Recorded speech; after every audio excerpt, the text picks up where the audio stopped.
All right. Well, I guess it's me and Andrew now. For those of you I don't already know, it's nice to meet you. My name is Greg Stevens. I am the head of the library's Education and Clinical Services Department. And joining me today is one of the folks on that team, Andrew Haggerty. And we're going to give just a basic overview today of systematic and scoping reviews. This is just an introduction to give you an idea of what they are and what they might entail. This is there is a lot more to it, as the folks on my team can attest with all the classes they've taken to train to learn how to do these. Um, so maybe we could switch to the next slide. Thank you, Andrew. So here's what we're going to talk about today. What are systematic and scoping reviews? You've probably heard of them, maybe, hopefully, but if you haven't, you will after this. The things that are involved with putting together a systematic review team, because it is a team sport, it is not an individual activity. The stages of conducting a review, and we'll have plenty of time for questions afterward. And actually, it's not in there, but we'll also talk a little bit about how the library can um, help you with this, our systematic review service that we offer. All right, so what is a systematic review? There's a big quotation there from the CDC, which I'm not going to read to you. You can read it. Everybody's going to have the slides later if you would like them. But a systematic review is a methodology um, which is used to answer a very specific research question by collecting all the available relevant evidence that can be located on it and reanalyzing that existing literature to see if there ultimately are answers to your question. Um, can you go to the next one, Andrew? Another term you might see which is related is meta-analysis. A meta-analysis is actually a subcategory of a systematic review that doesn't just collect data from existing research studies, but there is also statistical analysis to do quantitative synthesis. Um, a meta-analysis is a type of systematic review. You can, however, do a systematic review without doing the meta-analysis if you and your team aren't super comfortable doing statistics. I know I'm not. So, um, can we skip to the next slide, Andrew? Here is an example of an abstract, and we're going to be showing you some screenshots of a real article. This article is on periodontal and chronic kidney disease, and it is a systematic review and meta-analysis. And their question is they are looking at the relationship between periodontal disease and kidney decline. Does periodontal disease have a role? Next slide, Andrew. So why are these systematic reviews, and we're going to talk about them, scoping reviews, important? So normally we do these presentations for med students, for nursing students, and this is something that generally they are very familiar with, the evidence-based pyramid. So for those who aren't that familiar with it, this is a very common graphic. There are many variations of it, but it's a graphic which illustrates the quality of different types of research studies based on their design, based on the methodology, the number of patients, if there are any patients involved in the study.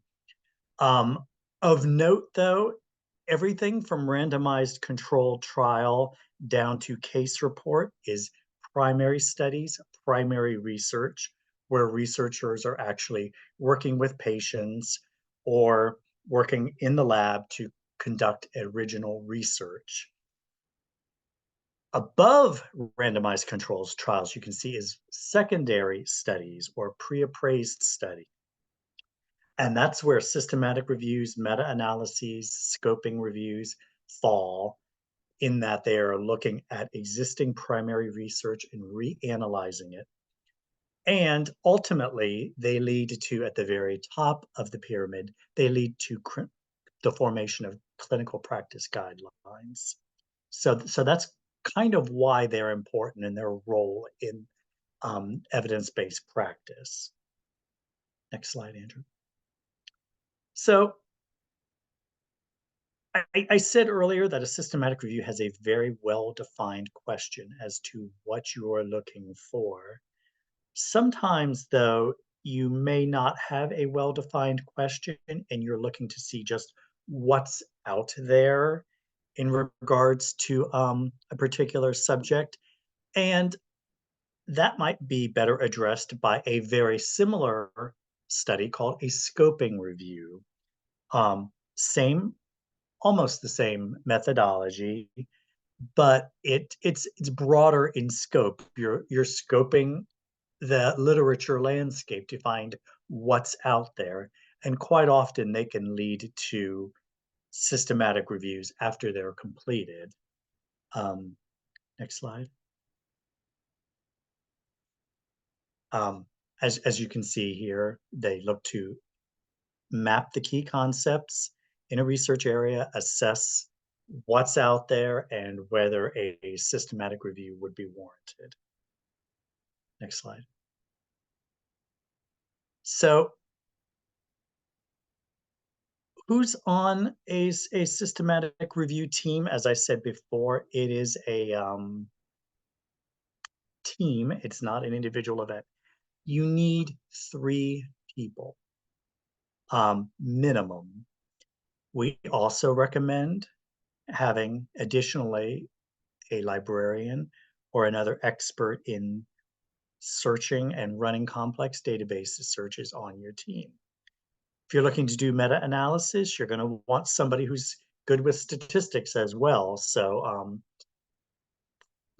you need a lot of folks for that team. And I'm actually scrolling ahead here. Go ahead and advance, Andrew. So why can't you do a systematic review by yourself? These reviews are syntheses of existing data. The more people who are on the team, the less internal bias there is in the analysis, which is ultimately what you want. If you have one person just looking at the literature and picking out what they think is relevant and non-relevant, there is an element of bias there, which affects the result. And as you will see if you ever get involved with one, there will probably be hundreds, if not thousands, of articles to look at the very least, article citation, abstracts rather. So many hands make for light work, I always tell my teams. And the more friends you can round up to work with you on your team, the easier it'll be for everyone. And who doesn't want a co-authorship line, really? I mean, next slide, Andrew. I'm going to pass it off to Andrew to walk us through some of the steps for conducting a systematic or scoping review, which you see listed here. And I'll Sounds hand it good. off to you for a bit. All right, sounds good. Again, if any questions do come up, feel free to just shout at us or I don't think I can see the chat, but I think we've got other staff on hand to monitor the chat. I'll watch it while you. Perfect, thank you. So yeah, the steps for conducting systematic and scoping reviews here. I guess the first one seems fairly straightforward. You developed a research question. It's actually not. You have to make sure your question is suitable for the review that you're looking for. Or you might think of it the other way too. What review is suitable for the question that you want to answer? There's registering a protocol, which we'll talk about in a little bit. Searching for studies. That's where we come in, and where librarians can be very handy. I do work with faculty, and they very gingerly told me a couple weeks ago, he's like, I'm working on a systematic review. I'm like, that's great. And he's like, we're almost finished. I'm like, that's fantastic. He's like, we didn't ask a librarian. And I was so offended. We're here to help with these. Searching is, it can be, we want it to be as exhaustive as possible. Having a librarian on your team just makes sure that you're finding all the relevant literature. And we are happy to do it, not just, oh, this is our job. Like, this is our job. We're actually excited. Part of that, once we've searched for all these thousands and thousands of studies that you may find, we'll be screening out the ones, and look, you'll be looking just for the ones that are specifically on your topic, on your question. Do a quality assessment of the ones you find. And again, we'll talk a little bit about what goes into that. Data extraction, and then finally writing the manuscript. Sounds easy, then you're finished. Takes a couple weeks tops. This is a long process. And part of planning for this can be thinking about how much time you'll actually need with all these different steps here. So first, yeah, the research question, what are you looking for? Searching the literature effectively requires a well-developed question. And again, this is something that you can kind of workshop with your co-researchers. Make sure that you have everything that you're looking for too, and make sure that it's as specific as possible. I think Greg told me a long time ago too, and it's really stuck with me. It's like, if you're doing a systematic review, you basically want your question to be answered with yes or no. It's like, that's the level of specificity that you're looking for with these systematic review questions. And again, we talk a lot with the medical students about the PICO format. People may or may not be familiar with that too, but just thinking about the patient or the population or the problem, which is, I think that's fun. Interventions or exposures, the control or the comparison, and your outcomes. All of these can come into play too, and thinking of them as part of the inclusion criteria for your question too. But making sure that all these points are covered too, so you're getting a question that is both robust and very, very specific. Like it says here, be specific. Also thinking about what kind of studies that you want to be finding too. We sort of default to randomized controlled trials, but also think about the type of question that you're asking. Is it part of a treatment, or is it part of diagnosis, or there are several other ones that I'm forgetting a moment, etiology, I believe in them.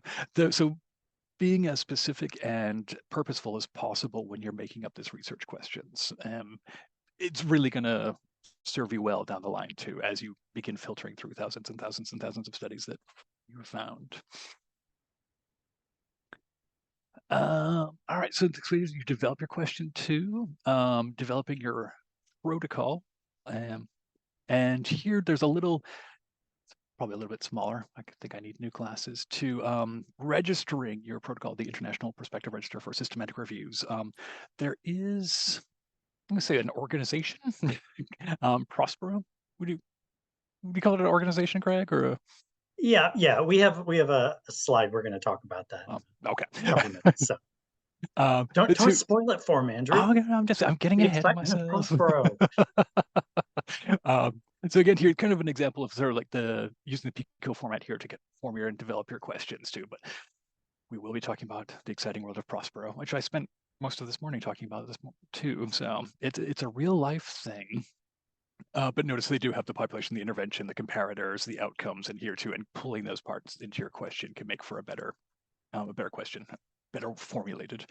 PICO doesn't work for everybody. There might be other frameworks too. And again, these are all sort of best practices. We highly encourage you to do all of them, but I don't know if anyone's going to come back to you and say, what is your PICO format? Like, well, it's okay. But it's very helpful in formulating these questions. Another one here we have that you might work called CLIP. It's for like service improvement, social services questions. Depending on what field you're researching, it could just be a bit more of a helpful format. So here, the client group, the location, the improvement, information, or innovation, and professionals. I must admit, I'm less familiar with this one. I'm more familiar with PICO, but I can see how this, if you're working in possibly in a non-medical specific environment, it might be from a public health perspective. Yeah. CLIP is really good for processes, and it can be like a hospital or a clinic setting, how they provide services. So if that's something relevant, it tends to be more people focused than PICO, which is more focused on disease or therapy. So that's kind of what the difference is. Sometimes you're doing a question and there's not a medical condition involved. So that's where CLIP might come in better. Excellent. Excellent. Yeah. And again, it's just for you to kind of refine your questions to the point where you're asking these very specific, such as, which review type goes best with my research question? There are two examples of different questions here too.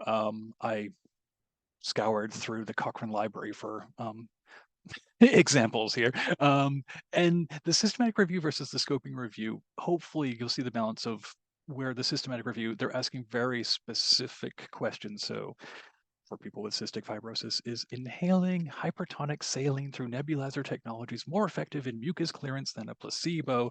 That was a study I found earlier. And I'm paraphrasing a little bit here too, but they're asking for a very specific yes or no, like, is this? And they'll be looking for studies kind of all talking about this rather specific hypertonic saline.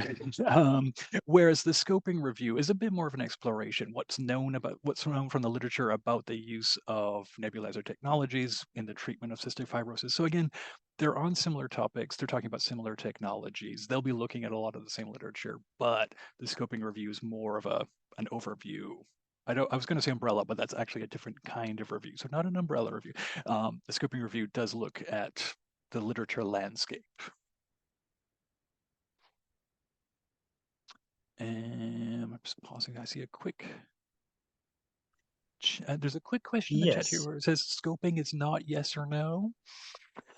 No, generally not. I mean, systematic review, like Andrew said earlier, I always like to tell people it's ideally a yes or no question. Ultimately, the answer might be we don't know when you're done, but it's very specific. Scoping though is what's out there. It doesn't have to be a yes or no question. So that's kind of the difference, Ethan, if that makes sense.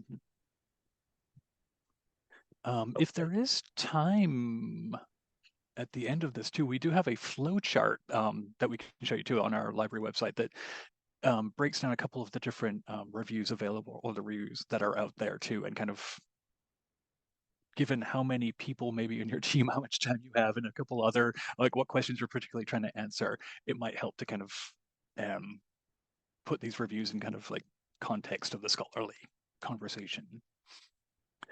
All right, but now I know you've just been waiting. I'm going to move on next to registering your protocol. So we have been talking about Prospero throughout this, and so the protocol describes the rationale, the hypothesis, the plan methods, everything. There's a this Prospero registration for your protocols. I believe it's like a 40 question form, and you give as much information as possible here too. It's a living document, so it can be updated through the course of your research, but we highly encourage you to do this before you start with a systematic review, just in terms of framing what your research is, possibly anticipating any possible problems that might come up, as well as thinking about what all you'll need for the study too.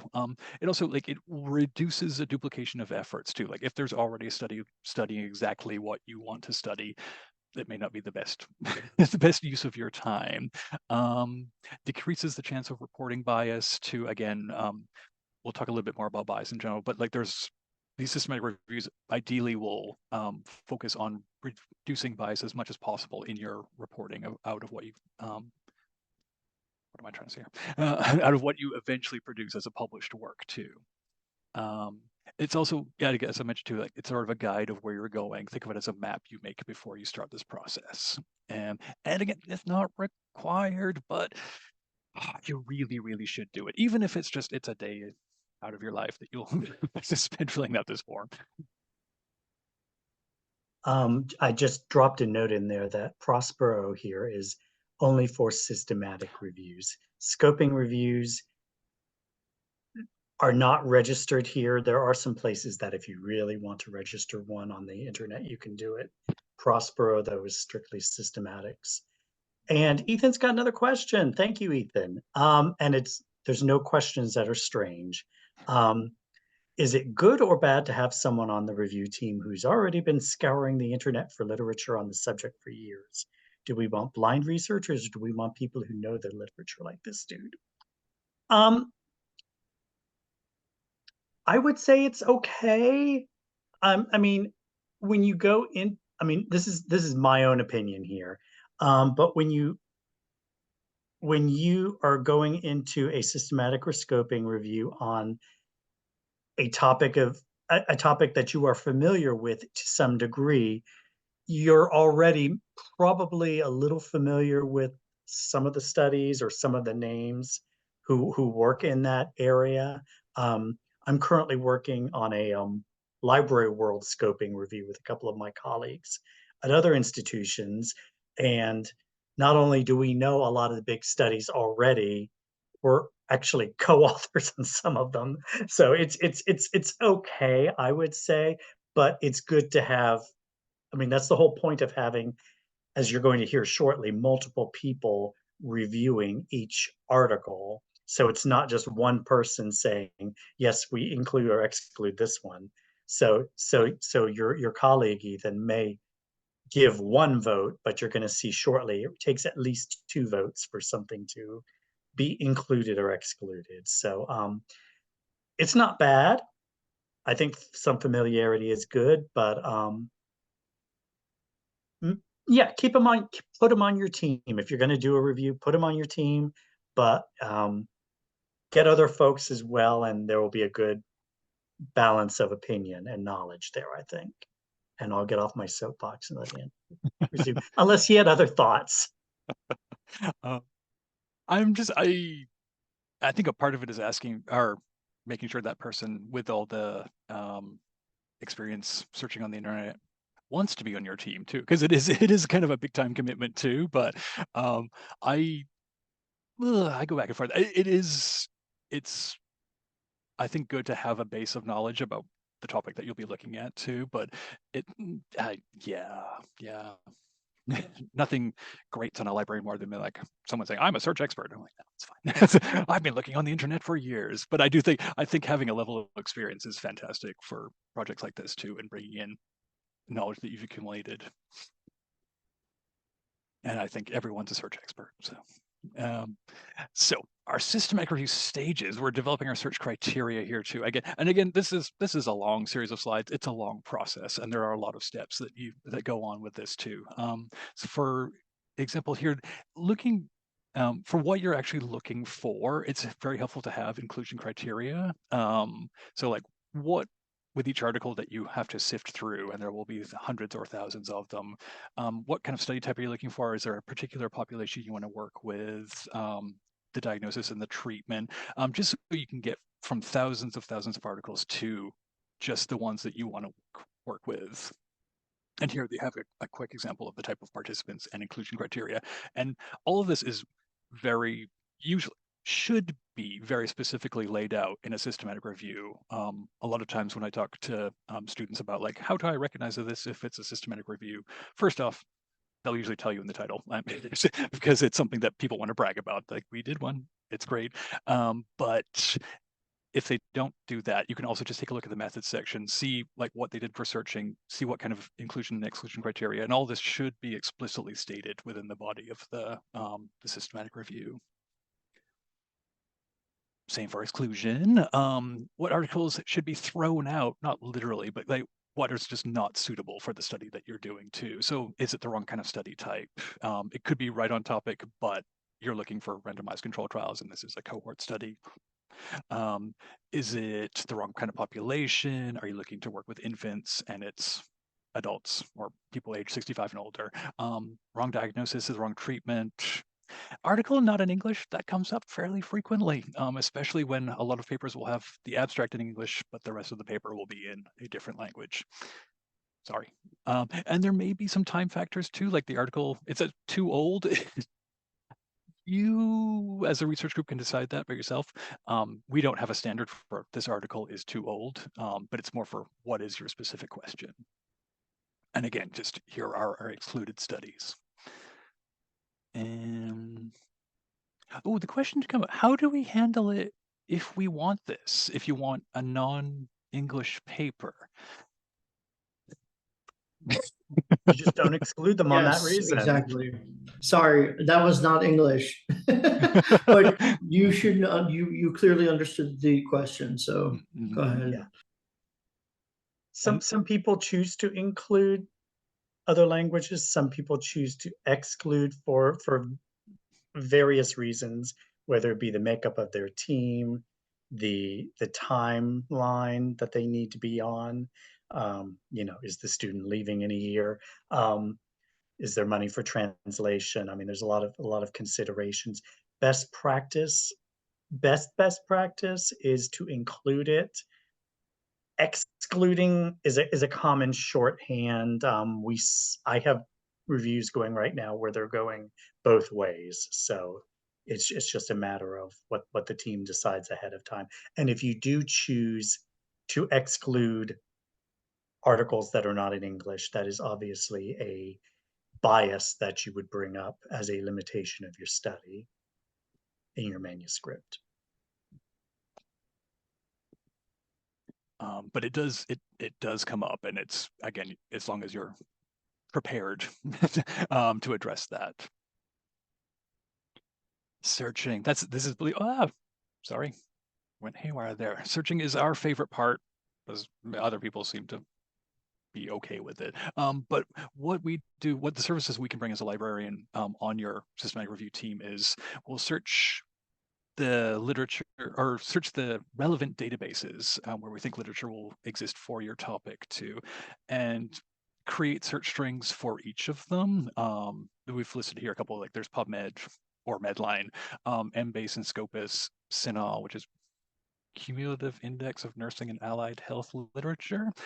Cochrane is kind of I think of it as a systematic review database, but it also has like trials and other protocols. There's a lot of stuff in there. Other places can be included too. PsycInfo is one for people, psychiatry, psychology, neurology, all sorts of things like that too. So there's no set ones that you need to look at, I suppose, but there will be, it might differ depending on what your topic is and what your discipline might be. And again, this is all listed out, your search strategy. Hopefully the search strings that are used for at least one of the studies will be included as an appendix, or it will be in there somewhere.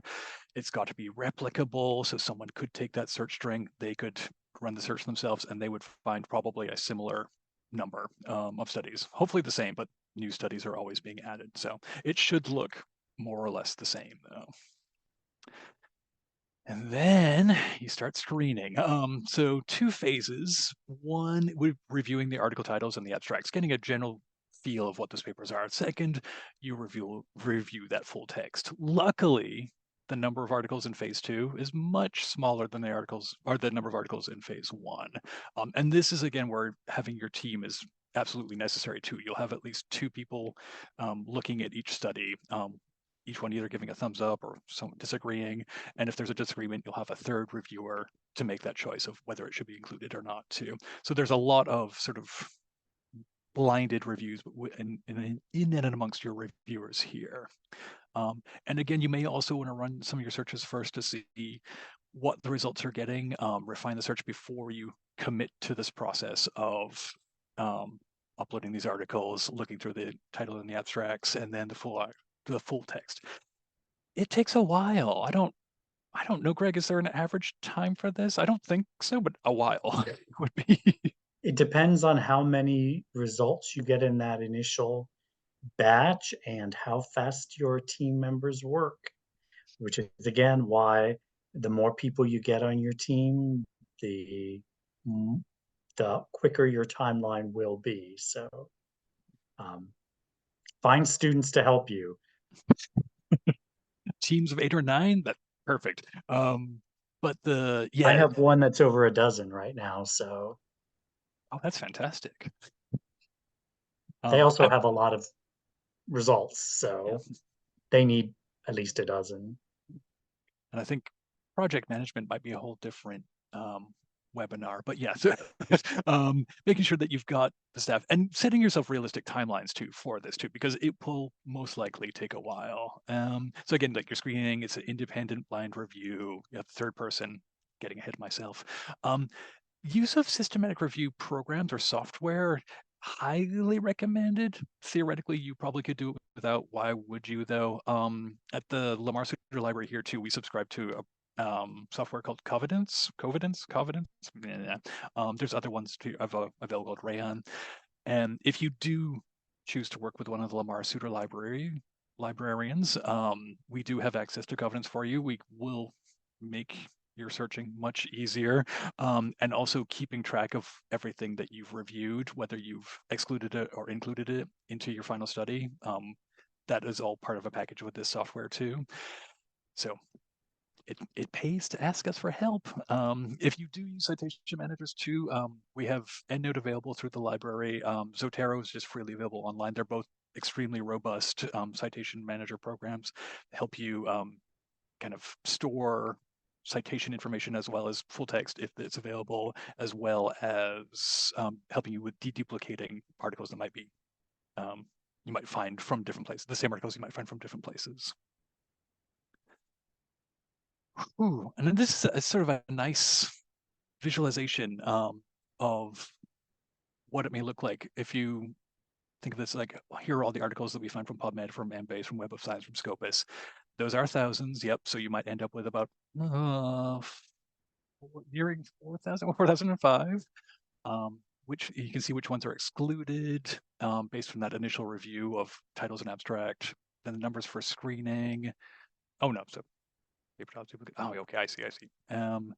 Full text articles assessed for eligibility. You went from 4,000 to 56. And again here, which ones were excluded from that step versus cohort intervention studies, not a meta-analysis. Okay, yeah. So eventually at the end here, you find what you're looking for after this long, laborious process. You have 17 studies. So it takes a while, but again, this is sort of you get everything that might possibly be about this.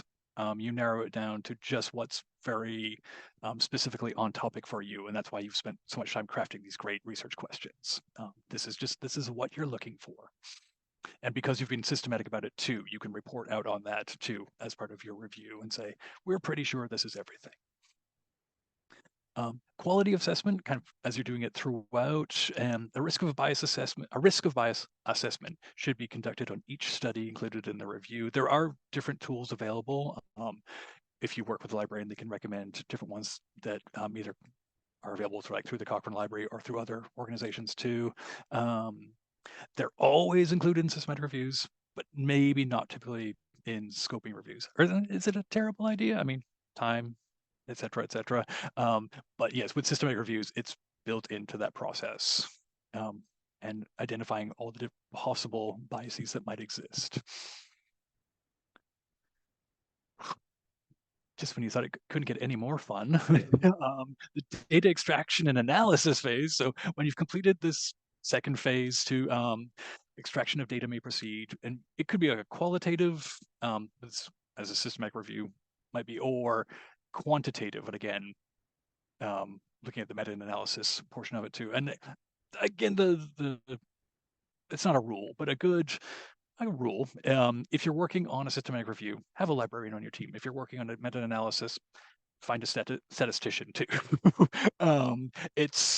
It would be invaluable for the work that you're doing here. And again, I'm looking at this, I'm like, oh yeah, there's. And one of the things you can do in Covidence is extract your data, and it will help you to create tables like this for your manuscript. So if you don't have enough reasons already to work with your librarian, with Covidence, there you go. This all magically is prepared for you. Well, magically through hard work.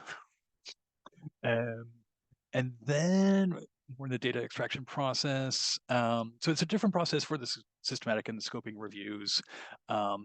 For both, there's a standardized data extraction form, and 2 people, again, have to complete the form for each included article to minimize errors, to notice any kind of differences. And for systematic reviews, there's the Cochrane Handbook for Systematic Reviews of Interventions, sort of as guidelines for scoping reviews. The Joanna Briggs Institute Manual for Scoping Reviews are also available as references. And then you just have to write it. That's all. So the preferred reporting items for systematic reviews and meta-analysis, PRISMA, you might hear a lot of people refer to these PRISMA. So evidence-based set of reporting items to include in your manuscript to improve transparency of reviews. So again, all the things that you've been doing to prepare for this too. You've got your question, you've got the number of items you found originally, how many are excluded. That chart that we showed you as part of your Prisma review here too, then your data extraction, then your risk of bias, all this. And again, all of this is being built up. So once you're writing it, you can include all of it in here too. Is that why it's that's sort of the top level of evidence? I mean, partially, yes, but it's a very systematic, surprise, surprise process. And you've gone through the literature systematically to kind of create these documents here. And there is one, there's an extension for scoping reviews called Prisma SCR. I would say probably for scoping review because people aren't particularly creative with names like this, but there will be a link here to the Prisma statement here. That might be it, except for a little advertisement, like what can we do? And we have, I think, Tess may have put a link to it in the chat earlier, or it might have been a link to the I think it was a link to the flow chart. But we can probably put a link in there too about, perfect, thank you. Yeah. Oh, and there is a question. Is there a fee associated with help with a scoping review from one of the librarians? Not that I know of. I'm not getting paid extra. No. No, there is. No, I mean, No, although if you like your librarian and want to buy them a coffee for all the hard work, I'm sure they wouldn't mind that. But no, there's no fee. I know some libraries, because of the labor involved, that they have finite resources and finite numbers of librarians, do charge fees. UMass Chan does not, as long as somebody is involved with UMass Chan in some way, with one of the schools or one of the affiliates or with UMass Memorial. We will work with you at no charge. The one thing we do ask for is a co-authorship. We even write part of your manuscript for you. We'll provide you with some text for the methods. So, and provide you with some appendix materials regarding the search strategy and that Prisma chart you saw, which you would want to submit. So, yeah, we do a lot for you. And this is just a partial list of all the services we have. There's a lot more on there too, but some of the big ones too, kind of, especially like creating and maintaining this Confidence account, finding the full text for articles that you're looking for. So yeah, and again, fee free. We're happy to help. This is, I think a very good service that we provide to the community here too, and we're always happy to talk to people about questions that they might have about this. So that link there, which goes to our guide on systematic and scoping reviews, does have a link to our intake form. So once you've decided you want to work on a review and you want to work with us, because as we said, why wouldn't you? You would fill in this form, which comes to me, and one of us will respond to you and meet with you and discuss the review and our initial thoughts on it and strategy. Yes, thank you for pulling that up. So yeah, so just some basic information on who you are, what kind of study you're looking to do, what your topic is. It's also very helpful to us if there are some articles out there already that you feel are representative of your topic to provide us those citations so we can do a little pre-work and identify what might be out there. So yeah, just some basic information to get us started. Last slide we have is just It's just us. But I don't know if there's any, are there any questions or are there any